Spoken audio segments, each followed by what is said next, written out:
Uyghurs are severely persecuted people by the Chinese government. China, is it a point of order? I wish to reaffirm that the person should not be allowed to attend this forum. China once again requests the chair to immediately What stop. I witnessed and experienced under a repressive Chinese regime in my homeland made me choose a path to become a defender of the defenseless. China asks for point of order.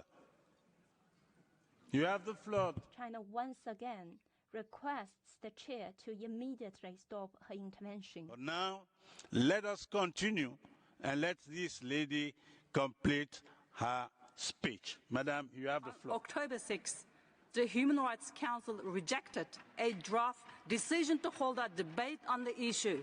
19 votes against and only 17 in favor. Okay, another point of order from China. Smith and attacks China.